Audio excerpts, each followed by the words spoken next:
건망증과 치매는 뭐가 다를까요? 한번 상상해 봅시다. 아침에 눈을 떴는데 낯익은 집인데도 갑자기 낯설게 느껴집니다. 거울 속에 비친 얼굴은 분명 나인데 순간적으로 저 사람이 누구였지? 하고 멍해지는 순간이 찾아옵니다. 치매 환자들이 종종 겪는 일상 속의 혼란이 바로 이런 장면이에요. 치매라는 단어 많이 들어보셨죠?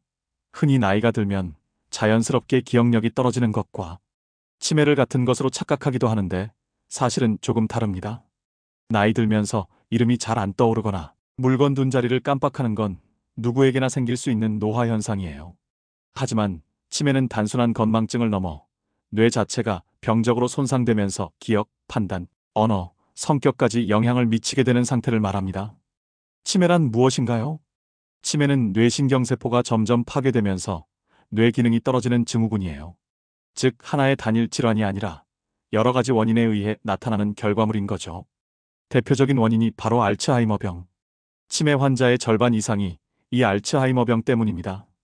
그 외에도 뇌졸중으로 혈관이 막히거나 터지면서 생기는 혈관성 치매, 뇌 안에 비정상 단백질이 쌓이는 노이소체 치매, 파킨슨병과 연관된 치매, 알코올이나 외상, 기타 질환으로 인한 치매까지 다양합니다.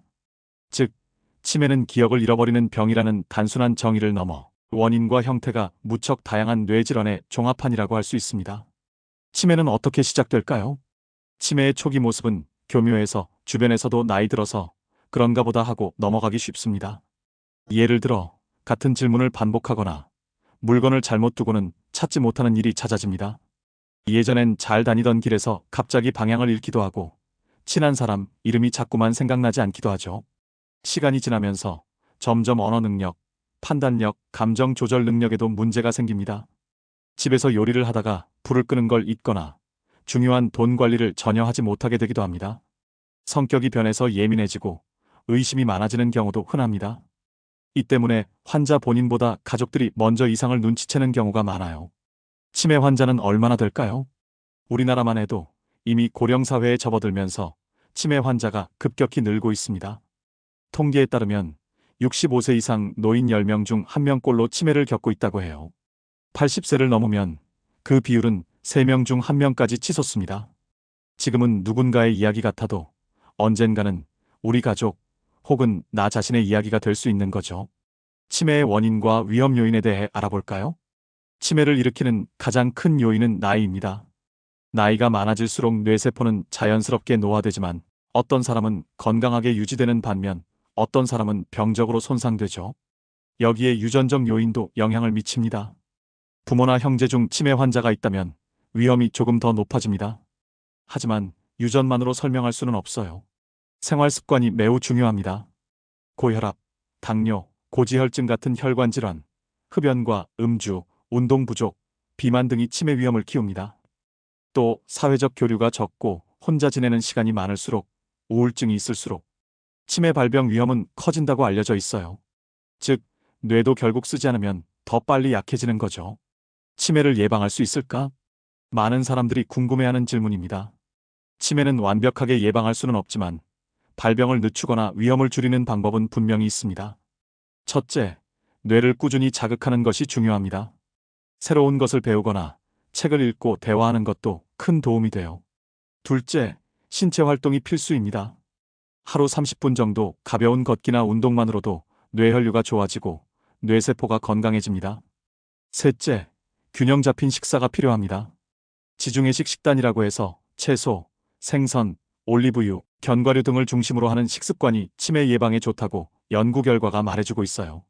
넷째, 사회적 교류입니다. 친구와의 대화, 가족 모임, 취미 활동은 단순한 즐거움이 아니라 뇌를 활발하게 움직이게 하는 중요한 자극이 됩니다. 치매 환자와 가족이 겪는 어려움은 어떨까요? 치매는 환자 본인만의 병이 아니라 가족의 병이라고 불립니다.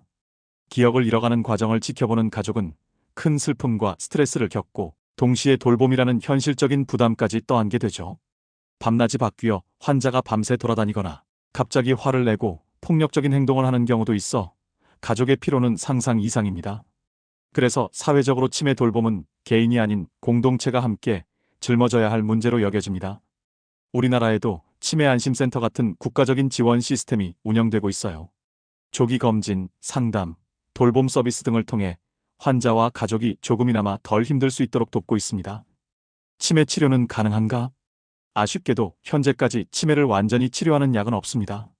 하지만 증상을 늦추거나 완화하는 약물과 비약물적 치료가 있습니다.